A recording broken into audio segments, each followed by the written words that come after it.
नमस्कार दोस्तों, मैं हूं अनीता और आप सभी का एक बार फिर से स्वागत करती हूं। ओम श्री विष्णुवे नमः। स्कंद पुराण के अनुसार भाद्रपद मास के शुक्ल पक्ष में आने वाली एकादशी को परिवर्तनीय एकादशी के नाम से जाना जाता है। जयंती एकादशी, पद्मासनी एकादशी और डोल ग्यारस आदि नामों से भी इस एकादशी को जाना जाता है। यह एकादशी समस्त प्रकार के भोग और मोक्ष प्रदान करने वाली होती है। इस दिन भगवान विष्णु के वामन अवतार की पूजा है वो की जाती है। इस दिन एकादशी को भारत के कई क्षेत्रों में पार्थ एकादशी के रूप में भी मनाया जाता है। परिवर्तनीय एकादशी के दिन श्री हरि शयन करते हुए करवट लेते हैं, इसलिए इस एकादशी को परिवर्तनीय एकादशी भी कहा जाता है। इस दिन भगवान विष्णु के वामन अवतार की पूजा करने से वाजपेयी यज्ञ के समान फल की प्राप्ति होती है, समस्त बाधाओं और पापों से मुक्ति मिलती है और यह व्रत देवी लक्ष्मी जी को प्रसन्न करने के लिए सर्वोत्तम व्रत है। इसलिए इस दिन भगवान श्री लक्ष्मी नारायण माता लक्ष्मी की पूजन भी करनी चाहिए। श्री स्कंद पुराण में कहा गया है, जो मनुष्य इस एकादशी का व्रत करता है वह देवलोक में जाकर चंद्रमा के समान सुशोभित होता है और अश्वमेघ यज्ञ के समान फल की प्राप्ति करता है। प्रिय भक्तजनों, अब हम सब मिलकर श्री लक्ष्मी नारायण भगवान के श्री चरणों का ध्यान करते हुए कथा का रसपान करते हैं। उससे पहले आप सब मिलकर भगवान विष्णु की स्तुति करते हैं और भगवान विष्णु आकाश में विराजमान हैं और उन्हें श्वेत और पीले रंग के वस्त्र हैं वो धारण किए हुए हैं। उनका वर्ण चंद्रमा के समान नीला और श्वेत है। उनकी 4 भुजाएं। हम सभी को मिलकर उन पालनकर्ता भगवान विष्णु का ध्यान करना चाहिए, जिससे कि हमें आंतरिक प्रसन्नता का अनुभव होता है। और भगवान विष्णु का रूप और स्थिति शांत मुद्रा में है। विशेष नाग के ऊपर शयन करते हैं। उन्हें अपने हाथों में कमल का पुष्प धारण किया हुआ है और वे सभी देवताओं में श्रेष्ठ हैं। भगवान विष्णु इस विश्व के आधार हैं और वे आकाश अंतरिक्ष में समाये हुए हैं। उनका वर्ण बादलों के समान नीला है, श्वेत है। उनका हर एक अंग शुभ फल प्रदान करने वाला है। वे माँ लक्ष्मी जी के पति हैं। उनके नेत्र कमल पुष्प के समान हैं। उन्हें योग के द्वारा ध्यान कर प्राप्त किया जा सकता है। भगवान विष्णु की हम सभी वंदना करते हैं। वे ही विश्व को भयमुक्त बनाते हैं और वे सभी लोगों के स्वामी हैं। शरीर के रोग ग्रस्त होने पर औषधि लेते समय भगवान विष्णु का ध्यान कीजिए। भोजन ग्रहण करते समय उनके जनार्दन रूप का ध्यान कीजिए। सोते समय उनके पद्मनाभ रूप का ध्यान कीजिए। विवाह के समय उनके प्रजापति रूप का ध्यान कीजिए। युद्ध में जाते समय उनके चक्रधारी रूप का ध्यान कीजिए।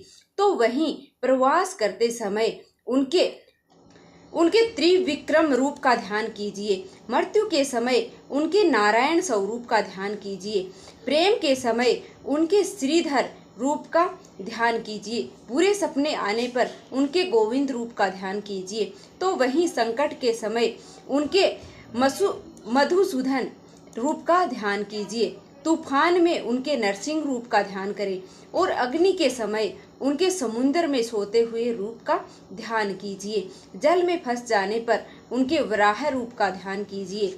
तो पर्वतों और जंगलों में होने पर उनके रघुनंदन रूप का ध्यान कीजिए। विचरण करते समय उनके वामन रूप का ध्यान कीजिए। तो सभी कार्य करते समय उनके माधव रूप का ध्यान कीजिए।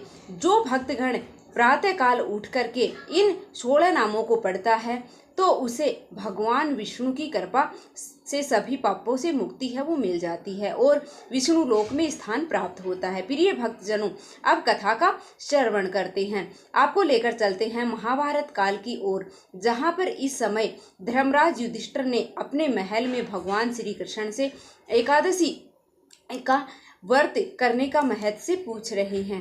और धर्मराज युधिष्ठिर के पूछने पर भगवान श्री कृष्ण ने सदैव ही उनकी शंकाओं का निवारण किया है। धर्मराज युधिष्ठिर के पूछे गए प्रश्न पर लोक हित में होते हैं। इसी संदर्भ में एक समय धर्मराज युधिष्ठिर है वो भाद्रपद मास के शुक्ल पक्ष की एकादशी का नाम, उनकी विधि क्या है, इस एकादशी के व्रत को करने से किस फल की प्राप्ति होती है और उसका महत्व से क्या है। प्रभु ये सब कहिए। तब भगवान श्री कृष्ण कहते हैं कि हे राजन, अब मैं आपको अनेक पापों को नष्ट करने वाला तथा अंत में स्वर्ग देने वाले भाद्रपद मास के शुक्ल पक्ष में आने वाली परिवर्तनीय एकादशी का कथा है वो मैं आपको सुनाता हूँ। इस एकादशी को जयंती एकादशी भी कहते हैं। इस एकादशी की कथा सुनने मात्र से ही समस्त पापों का नष्ट होता है और नाश हो जाता है। परिवर्तनीय व्रत का फल वाजपेय यज्ञ के फल से भी अधिक है। इस जयंती एकादशी की कथा से नीच और पापियों का भी उद्धार है वो हो जाता है। अगर कोई धर्मपरायण मनुष्य इस एकादशी के दिन मेरी पूजा करता है तो मैं उसे संसार की समस्त पूजा का फल है वो प्रदान करता हूँ। जो मनुष्य इस दिन मेरी पूजा करता है उसे मेरे लोक की प्राप्ति होती है, इसे बिल्कुल भी संदेह नहीं है। धर्मराज, जो मनुष्य इस एकादशी के दिन वामन भगवान की पूजा करता है वह तीनों देवताओं अर्थात ब्रह्मा विष्णु महेश की पूजा कर लेता है। इसलिए जो साधक इस एकादशी का व्रत करते हैं उनके लिए संसार में कुछ भी शेष नहीं रहता है। इस एकादशी के दिन भगवान विष्णु करवट बदलते हैं, इसलिए परिवर्तनीय एकादशी इसे कहा जाता है। धर्मराज युधिष्ठिर भगवान श्री कृष्ण से बोले कि हे भगवान, आपके वचनों को सुनकर मुझे महान संदेह हो रहा है कि आप किस प्रकार सोते हैं और करवट बदलते हैं। आपने राजा बलि को क्यों बांधा और वामन रूप धारण करके क्या क्या लीलाएं चतुर्मास के दौरान की थी। व्रत की विधि क्या है और उनके शयन करने पर मनुष्य का क्या कर्तव्य है। प्रभु सो यह सब विस्तार से मुझे कहिएगा। तब भगवान श्री कृष्ण बोले कि हे राजन, अब आप पापों को नष्ट करने वाली इस एकादशी का कथा का है वो श्रवण करो। त्रेता युग में एक बलि नाम का दानव हुआ करता था। वह अत्यंत ही भक्त, दानी और सत्यवादी और ब्राह्मणों की सेवा में तत्पर रहता था। उसने अपनी भक्ति, जप और तप के प्रभाव से स्वर्ग लोक में इंद्र को भी जीत लिया था। इंद्र आदि अन्य देवताओं को यह बात है वो सहन नहीं हो रही थी कि भगवान नारायण से प्रार्थना करने लगे। तब भगवान ने अपने पंचम स्वरूप वामन रूप को धारण किया और अत्यंत ही तेजस्वी ब्राह्मण बालक के रूप में राजा बलि को जीत लिया। इस पर युधिष्ठिर महाराज बोले, जनार्दन, आपने वामन रूप धारण करके राजा बलि को किस प्रकार से जीता, यह विस्तार पूर्वक समझाइए। तब श्री कृष्ण बोले कि हे राजन, मैंने वामन रूप धारण करके राजा बलि से याचना की कि हे राजन, तुम मुझे 3 पग भूमि दे दो, इससे तुम्हें तीनों लोकों दान करने का फल है वो प्राप्त होगा। राजा बलि ने इस छोटी सी याचना को स्वीकार किया और 3 पग भूमि देने को तैयार हो गई। तब मैंने अपना आकार बढ़ा लिया और भूलोक में पैर रख के और भूलोक से जंगा स्वर्ग लोक में और कमर महलोक में, पेट जनलोक में और हृदय तपलोक में और कंठ और सत्यलोक में मुख रख करके अपना सिर और ऊंचा उठा लिया। और उस समय सूर्य, चंद्र, नक्षत्र, इंद्र, अन्य देवता आदि शास्त्रों अनुसार मेरी स्तुति करने लगे। उस समय मैंने राजा बलि को पकड़ा और उसे कहा कि हे राजन, अब मैं तीसरा पैर कहाँ पर रखूं। इतना सुनते ही राजा बलि ने अपना सिर नीचे कर दिया और उसके सिर पर मैंने अपना तीसरा पैर रख दिया। तब वह भक्त दानव पाताल में चला गया।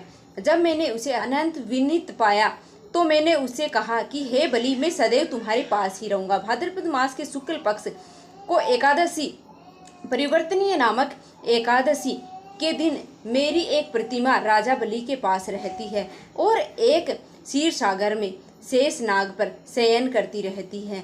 इस एकादशी को भगवान विष्णु शयन करते हुए करवट बदलते हैं।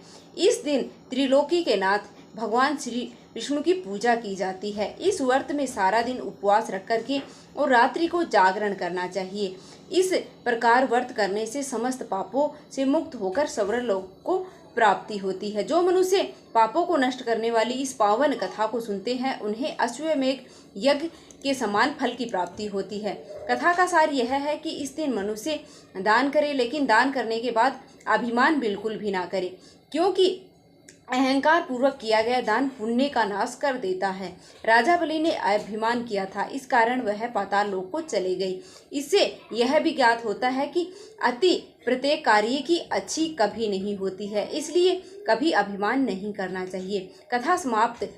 करते हैं। प्रेम से बोलिए लक्ष्मी नारायण भगवान की जय, भगवान विष्णु की जय। उम्मीद है दोस्तों कि आपको यह कहानी पसंद आई होगी। अगर वीडियो थोड़ी सी भी पसंद आई है तो प्लीज़ वीडियो को लाइक कर दीजिएगा और चैनल पर नए हो तो चैनल को सब्सक्राइब कर लेना, ताकि आगे भी ऐसी ही वीडियो आपको सबसे पहले मिलती रहे। मिलते हैं फिर से एक और वीडियो के साथ। भगवान विष्णु और माता लक्ष्मी की कृपा आप और आपके परिवार पर सदैव बनी रहे। धन्यवाद।